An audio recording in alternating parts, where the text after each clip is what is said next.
Hello students, इस video में हम स्टडी करने वाले हैं हमारा ट्रांजिशन एलिमेंट्स की कैरेक्टरिस्टिक्स, ठीक है, या फिर कह सकते हैं उसकी प्रॉपर्टीज। ठीक है, तो यहां पर टोटल 12 प्रॉपर्टीज हैं। किसकी? उससे ज्यादा भी हो सकती है, बट मैंने यहां पर 12 प्रॉपर्टीज किसकी लिए? ट्रांजिशन एलिमेंट की। ठीक है, तो यहां पर ये हमारा फर्स्ट वीडियो है इस लेक्चर का। ठीक है, मतलब कि इस टॉपिक का फर्स्ट वीडियो है। ठीक है, इसके बाद भी एक वीडियो आएगा। तो मैं क्या कर रहा हूं कि यहां पर मैं फर्स्ट वीडियो में आपको 6 कैरेक्टरिस्टिक्स के बारे में बताऊंगा, और जो दूसरी वीडियो उसकी मैंने लिंक डिस्क्रिप्शन में दे दी है। तो उस वीडियो में क्या होगा कि आपके आगे की 6 प्रॉपर्टीज मिल जाएंगे। तो सबसे पहले मैं आपको यह बता देता हूं वीडियो में आगे बढ़ने से पहले कि हम कौन कौन सी प्रॉपर्टीज इस वीडियो में पढ़ने वाले हैं और नेक्स्ट वीडियो में आप कौन सी प्रॉपर्टीज को पढ़ेंगे। तो देखते हैं। सबसे पहले यहां पर मैं लिख लेता हूं कैरेक्टरिस्टिक्स। ठीक है,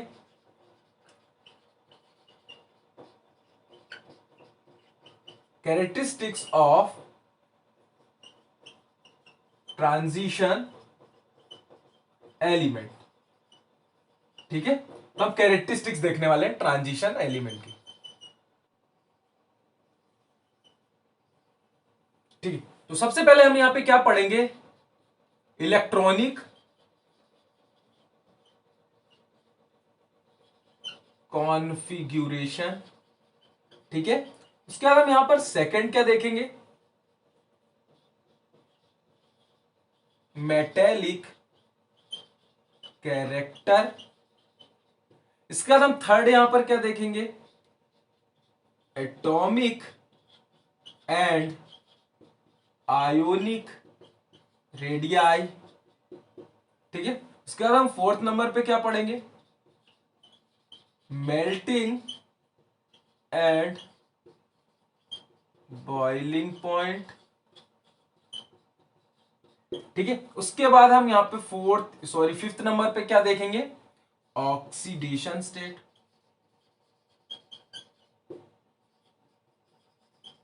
ठीक है, और फिफ्थ नंबर पे हम स्टडी करेंगे हमारा लास्ट आयोनाइजेशन एनर्जी।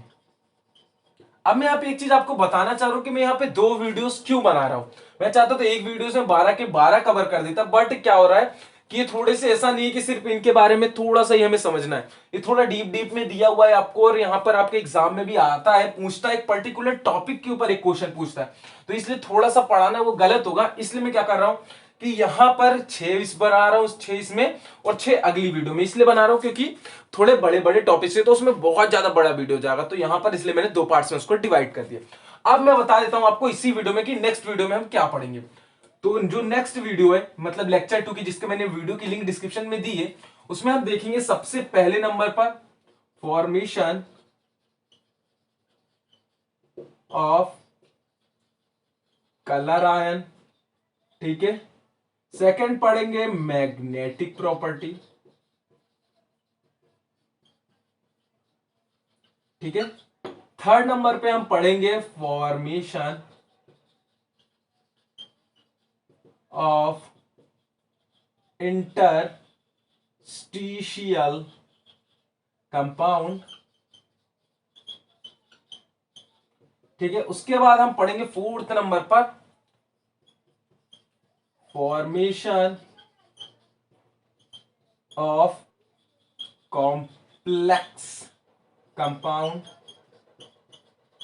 ठीक है, और इसके बाद हम देखेंगे एलॉय फॉर्मेशन।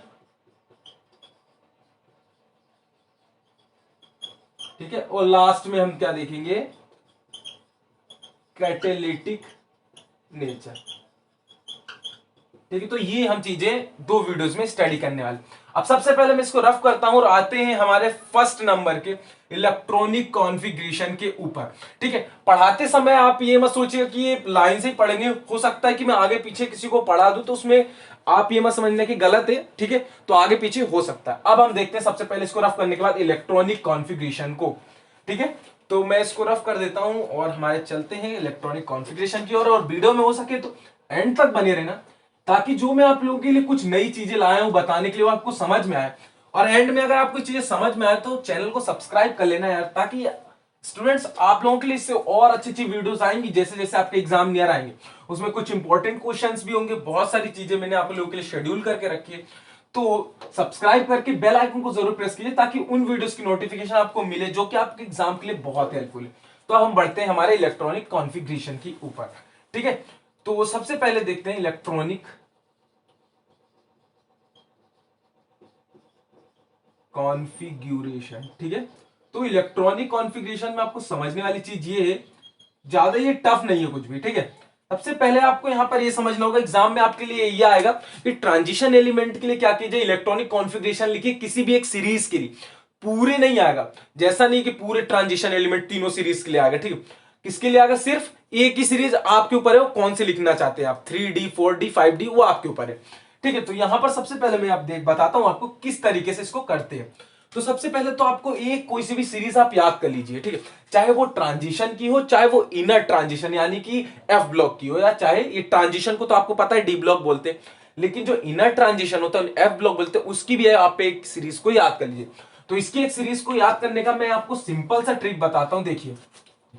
शक्ति, ठीक है, शक्ति वक्र, ठीक है, मन फी को नी कुजन।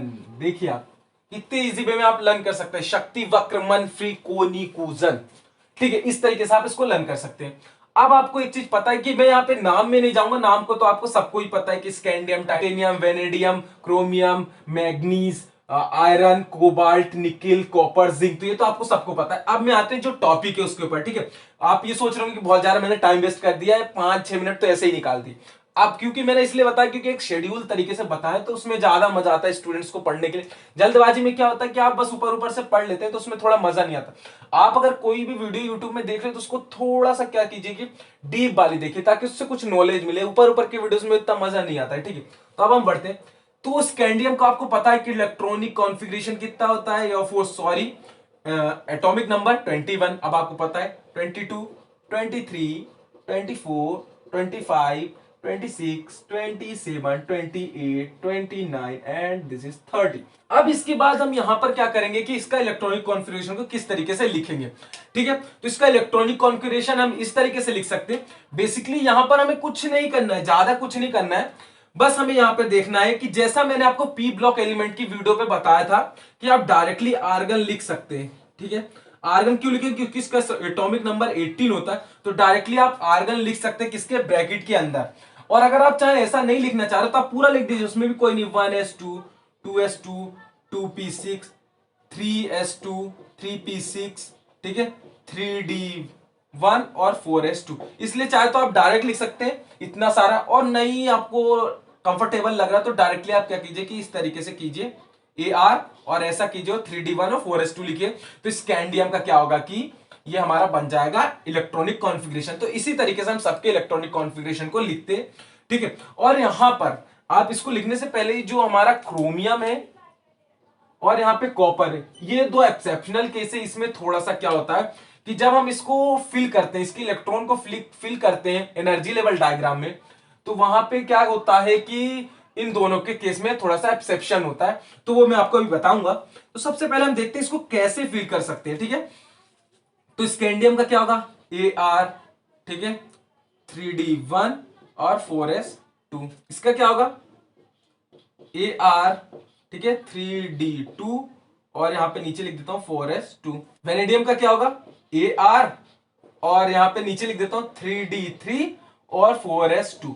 अब इसके बाद आप क्या गलती कर देते हैं यहां पर कि आप आगे क्रोमियम के लिए भी यही लिख देते हैं इस तरीके से, AR, ठीक है, और 3d4 और 4s2। यहीं पर आप गलती कर देते हैं, आपको यहीं पर बचना है। यहां पर हमें इसका एक इलेक्ट्रॉन कम करना है, 1 करना है, और यहां पे 5 करना है। अब ऐसा क्यों करना है, इसका रीजन भी तो होना चाहिए। ठीक है, तो इसका रीजन मैं बताता हूं, उससे पहले मैं आपको आगे के लिख देता हूं। ठीक है, तो इसमें क्या होगा आपको पता है, AR, 3d5 और उसके नीचे क्या होगा, 4s2। ठीक है, इसके बाद क्या होगा, AR, ठीक है, नीचे लिख देता हूं 3d6, 4s2, AR, ठीक है, 3d7, 4s2, इसके आगे 3d8, 4s2, यहां पे ऑर्गन, यहां पे भी ऑर्गन। अब यहां पे गलती से आपको बचना है, जैसा कि यहां पे किया था, वहां पे डायरेक्टली हमें क्या कर देना है, 3d10 कर देना है, 4s1 करना है। ठीक है, यहां पे क्या होगा, आर्गन और 3d10 4s2। तो इस तरीके से आप इसका इलेक्ट्रॉनिक कॉन्फ़िगरेशन लिख सकते हैं। ये मैंने इसके नीचे लिखा है, स्पेस कम था, आप इसके आगे ऐसे ब्रैकेट कर करके वो सॉरी कोमा लगा लगा के लिख सकते हैं। अब बढ़ते हैं हमारे एक्सेप्शनल केस के ऊपर, क्रोमियम और कॉपर के लिए। तो इसमें क्या होता है देखिए आप, जैसे कि मैं इसका क्या करता हूं कि इस तरीके से ऑर्बिटल का डायग्राम, ये देखिए ऑर्बिटल बना रहा हूं। तो इसमें क्या होता है आपको पता है, 5 ऑर्बिटल होते हैं किसमें, डी में, और एक होता है एस में। ठीक है, तो यहां पर क्या होता है कि जब हम इसको फिल करते हैं, तो आप देखना मैं क्रोमियम को फिल करता हूं कैसे होगा, 1 2 3 4 और इस तरीके से। तो यहां पर क्या होता है कि जो हमारा पार्शियली हाफ फिल्ड ऑर्बिटल होता है वो ज्यादा स्टेबल होता है किसके कंपैरिजन में, हाफ फील्ड ऑर्बिटल के कंपैरिजन में। ठीक है, अब यहां पे क्या होगा कि मैं इसको कर दूंगा इधर। ठीक है, यहां पर मैं बना देता हूं, तो क्या होगा कि ये पार्शियली फुलफिल्ड हो जाएगा, मतलब कि यहां पर एक एक ही है तो ये पार्शियली फुलफिल्ड हो गया। तो ये ज्यादा स्टेबल है किसके कंपैरिजन में, हाफ फील्ड के कंपैरिजन में। इसलिए क्या होगा कि ये 4s से क्या होगा कि 3d में एक इलेक्ट्रॉन को डोनेट कर देगा। तो इस तरीके से ये होगा। और यहां पर भी यही केस होगा कि हम कैसे बनाएंगे, देखिए आप, ये 5 ऑर्बिटल बने हमारे और ये एक। ठीक है, तो इसमें भी क्या होगा कि इस तरीके से 1 2 3 4 5 6 7 8 9 और यहां पे क्या होगा 2। तो ये क्या करेगा कि अपने आप को, क्यों, अब अपने आप का एक यहां पर क्यों देगा, इसलिए देगा क्योंकि ये डी ऑर्बिटल है वो भी 3 का और ये 4 का एस है, मतलब कि ये एक ऑर्बिटल ज्यादा है। तो ये इसको क्या करता है कि एक इसको डोनेट कर देगा। ठीक है, तो ये वाला डी जो है वो पूरा का पूरा फुल फिल्ड हो जाएगा। तो यहां पर हम कह सकते हैं कि full filled orbital is more stable than half filled orbital. यहां पर बस यही रीजन है, ज्यादा कुछ नहीं है। ठीक है, तो आई होप आपको ये इलेक्ट्रॉनिक कॉन्फ़िगरेशन अच्छे से समझ में आया होगा और आप सभी के लिए ऐसा लिख सकते हैं। ये जो चीजें ये लिखना उतना जरूरी नहीं, हमें इलेक्ट्रॉनिक कॉन्फ़िगरेशन में आता हमारा सिर्फ आप भाव रूल के अकॉर्डिंग यही है। ठीक है, अब हम यहां पे देखते हैं सेकेंड नंबर पे क्या, मेटेलिक कैरेक्टर। ठीक है, तो मेटेलिक कैरेक्टर में जैसा मैंने आपको बताया यहाँ पे कुछ नहीं है, बस थोड़ी सी थ्योरी है। मेटेलिक कैरेक्टर के बारे में आपको एक चीज पता होनी चाहिए कि हम मेटल किसे बोलते हैं। ठीक है, ऐसे सब्सटेंस या फिर हम कह सकते हैं ऐसे मॉलिक्यूल्स जो क्या करे कि अपने इलेक्ट्रॉन्स को डोनेट कर सके। ठीक है, अपने इलेक्ट्रॉन्स को डोनेट कर सके किसी दूसरे सब्सटेंस को या फिर कंपाउंड्स को। ठीक है, तो उसी को हम क्या कहते हैं, मेटल कहते हैं। तो यहां पर आपको एक चीज पता होगा कि जितने भी ट्रांजिशन एलिमेंट्स होते हैं सबके पास एक प्रॉपर्टी जरूर है कि वो अपने इलेक्ट्रॉन्स को डोनेट कर सकते हैं या फिर एक्सेप्ट तो कर ही सकते हैं। ठीक है, तो इसलिए क्या है कि ये मेटल है। ठीक है, इसलिए इनमें क्या होता है, मेटेलिक कैरेक्टर। तो ऑल ट्रांजिशन एलिमेंट में यहां पे थ्योरी लिख देता हूं, all transition elements are metallic in nature। ठीक है, because they can easily donate their electrons. ठीक है, तो जैसा मैंने आपको बताया कुछ भी नहीं है, बस इतना ही मेटेलिक प्रॉपर्टी। अब इसके बाद हम आगे बढ़ते हैं। आप चाहे तो मेरे साथ नोट्स भी बना सकते हैं, जो जो मैंने आपको पढ़ाया है उसके स्क्रीनशॉट भी ले लीजिए। ठीक है, अब हम आगे बढ़ते हैं इसके थर्ड नंबर पे, इसको रफ करता हूं। ठीक है, अब इसके बाद हम देखते हैं हमारी थर्ड नंबर की प्रॉपर्टी क्या है, मेल्टिंग एंड बॉइलिंग पॉइंट। ठीक है, तो यहां पर क्या होता है मेल्टिंग एंड बॉइलिंग पॉइंट में कि जो हमारे ट्रांजिशन एलिमेंट है वो क्या होता है कि एस ब्लॉक के कंपैरिजन में क्या होता है कि मेल्टिंग एंड बॉइलिंग पॉइंट जो है हमारे ट्रांजिशन एलिमेंट का ज्यादा होता है। अब ये ज्यादा क्यों होता है, इसका दो रीजन है। इसका एक रीजन है कह सकते हैं, सबसे पहले नंबर पे क्या होता है कि ये मेटेलिक बॉन्ड बनाता है। ठीक है, और दूसरा कोवैलेंट बॉन्ड बनाता है। ठीक है, तो जो यहां पर सारे एलिमेंट हैं वो क्या करते हैं, कोवेलेंट बनाते हैं बॉन्ड, किसमें, हमारे ट्रांजिशन एलिमेंट में। तीन बॉन्ड, तीन मेटल को छोड़ के, कौन कौन से, ठीक है वो मैं आपको बता देता हूं कौन कौन से, Zn, Ca और Hg। जिंक, कैडमियम और मरकरी, ये जो तीनों हैं ये कौन सी बॉन्ड बनाते हैं, मेटेलिक बॉन्ड बनाते हैं। ठीक है, इसलिए इनका सबसे कम मेल्टिंग एंड बॉइलिंग पॉइंट होता है किसमें, ट्रांजिशन एलिमेंट के अंदर। बाकी जो हमारे अदर मेटल्स हैं, इन तीनों को छोड़ने के बाद ट्रांजिशन एलिमेंट में वो क्या बनाते हैं, ज्यादातर कोवेलेंट बॉन्ड बनाते हैं। ठीक है, बाकी ये मेटेलिक बॉन्ड बनाते हैं, तो मेटेलिक बॉन्ड को तोड़ना थोड़ा सा इजी है। ठीक है, तो इसका मेल्टिंग एंड बॉइलिंग पॉइंट क्या होता है, लो होता है। किसके कंपैरिजन में, ट्रांजिशन एलिमेंट के कुछ कंपाउंड्स के कंपैरिजन में इसका जो है मेल्टिंग बॉइलिंग पॉइंट कम होता है। अब इसके बाद इसमें कुछ भी नहीं था। देखिए, आपको बस यही चीजें लिखनी है इसके अंदर कि हमारा जो मेल्टिंग एंड बॉइलिंग पॉइंट होता है वो एस ब्लॉक के कंपैरिजन में ज्यादा होता है, पी ब्लॉक के कंपैरिजन में कम होता है। इसका रीजन यही है क्योंकि यहाँ पे दो टाइप ऑफ बॉन्ड बनाते हैं। कोवेलेंट बॉन्ड बनाने के कारण यहाँ पे melting and boiling point high होता है। बट कुछ जो यहाँ पर तीन कंपाउंड है, कौन से, Zn, Ca और Hg, ये तीनों क्या करते हैं कि यहाँ पर ए नहीं होगा, डी होगा, सॉरी, कैडमियम में डी आता है। तो ये तीनों यहाँ पे क्या करते हैं कि बनाते हैं मेटेलिक बॉन्ड जिसका मेल्टिंग एंड बॉइलिंग पॉइंट कम होता है। तो यही आपको इंग्लिश में थ्योरी में लिखना है, बस कुछ भी नहीं है। अब इसके बाद हम बढ़ते हैं आगे। तो आगे बढ़ने के लिए अब हम क्या देखेंगे, हमारी 4th नंबर की प्रॉपर्टी। ठीक है, आयोनाइजेशन एनर्जी। ठीक है, तो आयोनाइजेशन एनर्जी में भी ज्यादा कुछ नहीं है, मैं लिख देता हूं यहां पर आयोनाइजेशन एनर्जी। तो सबसे पहले आपको यह समझना होगा कि आयोनाइजेशन एनर्जी होता क्या है। तो आयोनाइजेशन एनर्जी बेसिकली वो कहलाता है किसी भी, जैसे कि एक हमने क्या किया कि समझ लिया कोई सा भी हमने लिया, नाइट्रोजन लिया। ठीक है, तो नाइट्रोजन के अंदर से हमें एक इलेक्ट्रॉन निकालने के लिए कितनी एनर्जी उसको देनी पड़ रही है। ऐसे तो वो निकालने देगा नहीं अपने एक इलेक्ट्रॉन, तो हमें उसको कितनी एनर्जी लग रही है उससे एक इलेक्ट्रॉन निकालने के लिए, वही क्या कहलाती है, हमारी आयोनाइजेशन एनर्जी कहलाती है। उसी को हमें इसमें डिस्कस करना है। ठीक है, तो यहां पर जो हमारी आयोनाइजेशन एनर्जी है एस ब्लॉक के कंपैरिजन में और पी ब्लॉक के कंपैरिजन में हमारे ट्रांजिशन एलिमेंट की देखी जाए तो एस ब्लॉक से जो आयोनाइजेशन एनर्जी है वो क्या होती है, ज्यादा होती है हमारे ट्रांजिशन एलिमेंट की, और पी ब्लॉक के कंपैरिजन में कम होती है हमारी आयोनाइजेशन एनर्जी किसकी, ट्रांजिशन एलिमेंट की। ठीक है, तो यहीं पे हमें लिखना है क्या कि सबसे पहले ionization energy of transition element is more than S block element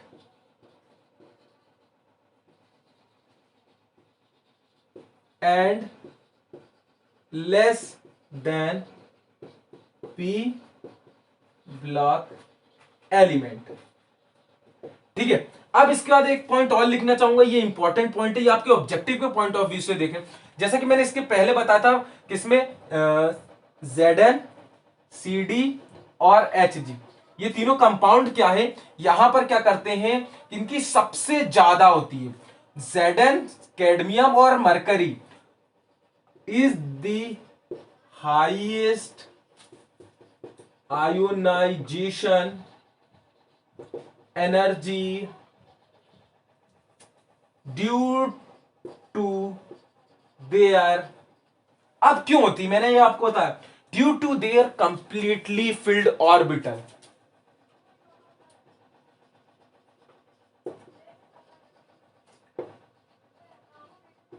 ठीक है, due to their completely filled orbital का मतलब यह है कि जैसा मैंने आपको बताया था इसका लिखने के लिए, तो आपने क्या लिखा था, जिंक का देखा होगा आपने 3d10 और 4s2। देखिए ये कंप्लीटली फुलफिल्ड है, और जब कोई भी चीज कंप्लीटली फुलफिल्ड होती है तो उसमें से हमें इलेक्ट्रॉन्स को निकालना उतना ज्यादा टफ होता है। अब आप ये मत सोचना कि मैंने लिख दिया कि is the highest ionization energy due to their completely fulfilled, ये मत समझिए, ये सिर्फ मैं बता रहा हूं ट्रांजिशन एलिमेंट के बारे में।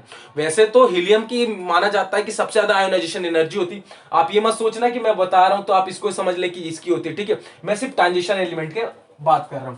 ठीक है, अब इसके बाद बढ़ते हैं हमारे 5th नंबर की प्रॉपर्टी। तो 5th नंबर की प्रॉपर्टी में क्या है, हमारी ऑक्सीडेशन स्टेट।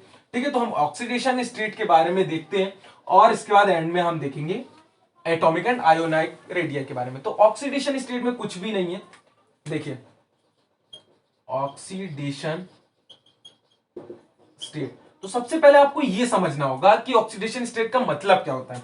तो मैं आपको बता दूं, ऑक्सीडेशन का स्टेट का मतलब ये होता है कि जैसा मैंने आपको बताया कि मेटल्स क्यों कहलाते हैं, क्योंकि इलेक्ट्रॉन्स को डोनेट कर सकते हैं। तो ऑक्सीडेशन स्टेट वही कहलाती है कितने मैक्सिमम इलेक्ट्रॉन को डोनेट कर सकते हैं। ठीक है, कोई सा भी कंपाउंड कितने मैक्सिमम इलेक्ट्रॉन को डोनेट कर सकते हैं। ठीक है, तो यही क्या कहलाती है, हमारी ऑक्सीडेशन स्टेट। तो सबसे पहले मैं वही लिख लेता हूं, आपको पता होना चाहिए, शक्ति वक्र मन फी को नी कुजन 1 2 3 4 5 6 7 8 9 10। ठीक है, शक्ति वक्रफी मन को निकुंजन। अब इसके बारे में देखिए किस तरीके से आप लिखेंगे। तो जो इसकी ऑक्सीडेशन स्टेट है बहुत इजी है, ये +2 ऑक्सीडेशन स्टेट भी देता है और +3 ऑक्सीडेशन स्टेट भी देता है। ठीक है, ये +2 ऑक्सीडेशन स्टेट के साथ +3 ऑक्सीडेशन स्टेट के साथ +4 ऑक्सीडेशन स्टेट भी देता है। ये +2 +3 +4 एंड +5 ऑक्सीडेशन स्टेट भी देता है। ये +2 +3 +4 +5 एंड +6 ऑक्सीडेशन स्टेट देता है। ठीक है, ये क्या करता है +2 +3 +4 +5 +6 और +7 तक ऑक्सीडेशन स्टेट देता है। जैसा मैंने आपको कहा कि 7 इलेक्ट्रॉन तक डोनेट कर सकता है क्या, मैग्नीज। ये +2 +3 +4 +5 और +6 ऑक्सीडेशन स्टेट तक देता है आयरन। ये +2 +3 +4 +5। अब आप एक चीज नोट कर रहे होंगे कि यहां से एक बढ़ता जाता है और यहां से एक कम होता जाता है। ठीक है, +2 +3 +4। अब इसके बाद हम कॉपर की बात करते हैं। तो कॉपर में क्या होता है कि आपको लग रहा होगा +2 +3 हो जाएगा, नहीं, यहीं पे आपको गलती करने से बचना है। यहाँ पे क्या होगा +1 और +2। ठीक है, इसके बाद तो आपको ये +2 लिखना होगा क्योंकि यहाँ पे एक होता, एक कम हो गया यहाँ पर वो। ठीक है, तो इस तरीके से आप ऑक्सीडेशन स्टेट लिख सकते हैं। बट यहां पर ये सारी ऑक्सीडेशन स्टेट ये फॉर्म तो करते हैं, लेकिन यहां पर इनकी कुछ स्टेबल ऑक्सीडेशन स्टेट्स होती हैं। ठीक है, ऑक्सीडेशन स्टेबल स्टेट मतलब का ये है कि ज्यादातर वो वही वाली ऑक्सीडेशन स्टेट को फॉर्म करता है। कौन कौन सी, जिसमें जिसमें मैं सर्कल लगा रहा हूं वो इनकी क्या है, ऑक्सीडेशन स्टेट कौन सी, स्टेबल वाली। ये +3 को सबसे स्टेबल तरीके से देता है, ये +4, ये +5 और जो हमारा क्रोमियम है ये +6 के साथ साथ 2 ऑक्सीडेशन स्टेट स्टेबल देता है, एक +3। और मैग्नीज +7 ऑक्सीडेशन स्टेट को बिल्कुल देता है और +2 को भी देता है। ठीक है, अब आपको पता है कि आयरन जो है यहां पर हमारी कितनी ऑक्सीडेशन स्टेट को फॉर्म करता है, +2 और +3। ये वो वाले केस है इतनी ऑक्सीडेशन स्टेट को जब हमें जरूरत होती है। बेसिकली आपने आयरन को F2+ और F3+ के फॉर्म में ही देखा होगा, उसके अलावा आपने ज्यादा आयरन को किसी और फॉर्म में नहीं देखा होगा। ठीक है, उसके बाद आपको पता है कोबाल्ट का ऑक्सीडेशन स्टेट क्या है, उसकी भी +2 +3 ही है। ठीक है, अब निकिल के ऑक्सीडेशन स्टेट की बात करते हैं तो निकिल जो है हमारा ओनली +2 ऑक्सीडेशन स्टेट करता है और कॉपर +1 नहीं करता, जाता +2 और +1 दोनों करता है, बट सबसे ज्यादा स्टेबल स्टेट है कॉपर की +2। ठीक है, इसके बाद आपको पता है कि जिंक की +2 है। तो ये जो सर्कल में मैंने ऑक्सीडेशन स्टेट्स को रखा है ये हमारी सबसे ज्यादा स्टेबल ऑक्सीडेशन स्टेट है, तो इसको आप नोट कर लीजिए। अब इसके बाद हम बढ़ते हैं आगे। तो आगे बढ़ने से पहले मैं आपको बता दूं कि ये लास्ट वाला है, और अगर आपको वीडियो अभी तक यहां तक समझ में आई है तो चैनल को जरूर सब्सक्राइब कर लीजिए, 2 बार बोल चुका हूं मैं आपसे। ठीक है, अब हम बढ़ते हैं ऑक्सीडेशन स्टेट के बाद एटॉमिक एंड आयोनिक रेडियाई के बारे में। अब हम देखते हैं लास्ट में 6th नंबर पर एटॉमिक एंड आयोनिक रेडियाई। ठीक है, तो एटॉमिक एंड आयोनिक रेडियाई में आपको पता है कि जब हम लेफ्ट टू राइट जाते हैं तो बेसिकली आपने एस ब्लॉक और पी ब्लॉक में देखा होगा कि लेफ्ट टू राइट जाने पे atomic and ionic radii decrease होती। बट यहां पर क्या होता है, देखिए एटॉमिक एंड आयोनिक रेडियाई के लिए भी सबसे पहले मुझे यही लिखना पड़ेगा। देखिए